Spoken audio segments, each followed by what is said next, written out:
Hi friends, எல்லாருக்குமே வணக்கம். தளபதி விஜய் நடிப்பில் வினோத் இயக்கத்தில் பூஜா ஹெக்டே, மமிதா பைஜு, பாபி டியால்னு பல பேர் சேர்ந்து நடித்த ஜனநாயகன் ஜனவரி 9 ரிலீஸ் ஆக வேண்டிய படம். ஆனால் பல பிரச்சனை காரணமாக தள்ளி போய்கிட்டே இருக்கு. ஜனவரி 9லேருந்து பிப்ரவரி 27 ரிலீஸ் ஆகும் அப்படின்ற மாரி தான் கடைசியாக தகவல். ஆனால் இப்போ வந்திருக்க தகவல் படி பார்த்தாக்கா அப்படி ரிலீஸ் ஆகிறதுக்கு 1% கூட வாய்ப்புகள் இல்லை. என்னன்றத வீடியோக்குள்ளே பார்க்கலாம். இந்த படம் ஏன் ரிலீஸ் ஆகாது, எப்போ ரிலீஸ் ஆகும் அப்படின்றது டீட்டெயிலான வீடியோவை இந்த வீடியோவில் பார்க்கலாம். ஆனால் ஸ்கிப் பண்ணாத பாருங்க. படக்குழுவை பொறுத்தளவுக்கு ஃபர்ஸ்ட் ஜனவரி 9 ரிலீஸ் பண்ணிடலாம் அப்படின்ற மாதிரி சென்சார் வாங்குறதுக்கு முன்னாடியே அறிவிப்பை வெளியிட்டு இருந்தாங்க. ஆனால் அதன்படி ரிலீஸ் ஆகுமான்னு பார்த்தீங்கன்னா ரிலீஸ் ஆகாத போயிடுச்சு. ஆனால் பராசக்திக்குமே சென்சார் இல்லாத, அதுக்கப்புறம் சென்சார் கொடுத்து 10ஆம் தேதி ரிலீஸ் ஆகிடுச்சு.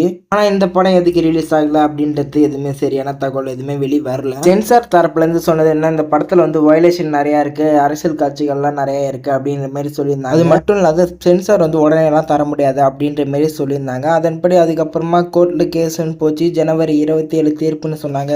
அதுக்கப்புறம் கேஸை வாபஸ் பண்ண போகிறேன்னு சொன்னாங்க. அதுக்கப்புறம் சென்சாருக்கு ரிவர்சிங் கமிட்டிக்கு அனுப்பி திரும்பி சென்சாரை வாங்கி ரிலீஸ் பண்ண போகிறேன்னு சொன்னாங்க. சரி, பிப்ரவரி 27ஆம் தேதி படம் ரிலீஸ் ஆகும் அப்படின்ற மாரி எல்லாருமே எதிர்பார்த்து கொண்டு இருக்கக்குள்ள கனடாவில் உள்ள டிஸ்ட்ரிபியூட்டர் யார்க் சினிமாஸ் அப்படின்றவங்க ஏப்ரல் 30 வரைக்கும் இந்த படம் ரிலீஸ் ஆகுது அப்படின்ற மாரி ஒரு அஃபிஷியலான அனௌன்ஸ்மெண்ட்டை வெளியிட்டிருக்காங்க. கன்ஃபார்மான அப்டேட் என்னன்னா, இந்த மாதம் படம் ரிலீஸ் ஆகும்னு கேட்டிங்கன்னா கன்ஃபார்ம் இந்த படம் இந்த மாதம் ரிலீஸ் ஆக போகிறது கிடையாது. அது மட்டும் இல்லாத எலெக்ஷனுக்கு முன்னாடியுமே இந்த படம் ரிலீஸ் ஆகிறதுக்கு வாய்ப்புகள் ரொம்ப ரொம்ப மிக மிக குறைவு. இந்த மாதம் 23 இந்த படத்தரப்புலேருந்து ஏதாவது அப்டேட் கொடுப்பாங்க அப்படின்ற மாதிரி எதிர்பார்க்கப்படுகிறது. அது மட்டும் இல்லாத எலெக்ஷன் டேட்டை பொறுத்தளவுக்கு இந்த மாதம் லாஸ்ட் வீக் அல்லது அடுத்த மாதம் ஃபர்ஸ்ட் வீக்கே சொல்லிடுவாங்க அப்படின்ற மாதிரி சொல்கிறாங்க. எலெக்ஷனை பொறுத்தளவுக்கு ஏப்ரல் 4லேருந்து 12ஆம் தேதிக்குள்ளே எலெக்ஷன் நடக்கப்படும் அப்படின்ற மாதிரி சொல்லப்படுது. அதனால இப்போ கிட்டத்தட்ட என்னன்னு கேட்டிங்கனாக்கா இந்த படம் எலெக்ஷனுக்கு முன்னாடி ரிலீஸ் ஆகிறதுக்கு வாய்ப்புகள் கிடையாது. அதோட அப்டேட்டுமே இன்னும் 1 வீக்கில் படத்தரப்புலேருந்து சொல்லிடுவாங்கன்னு நினைக்கிறேன். அது மட்டும் இல்லாத கேவிஎன் ப்ரொடக்ஷன் கிட்ட ஒரு அப்டேட் வந்துருந்துச்சு. கேடிதி டிவில் அப்படின்ற மாதிரி ஒரு டாக்ஸிக்னு ஒரு படமும் ரிலீஸ் ஆக போகுது அவங்க ப்ரொடக்ஷனில். ஆனால் இந்த படத்தை பற்றி எந்த அப்டேட்டுமே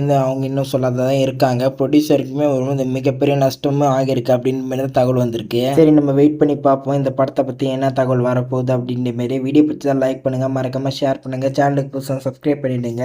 அது மட்டும் இல்லை பெல் ஐகானை கிளிக் பண்ணி ஆனில் போட்டுக்கோங்க. இந்த மாதிரி சினிமா அப்டேட்ஸ்லாம் ஒன்றே வந்துகிட்டே இருக்கும். Bye bye friends.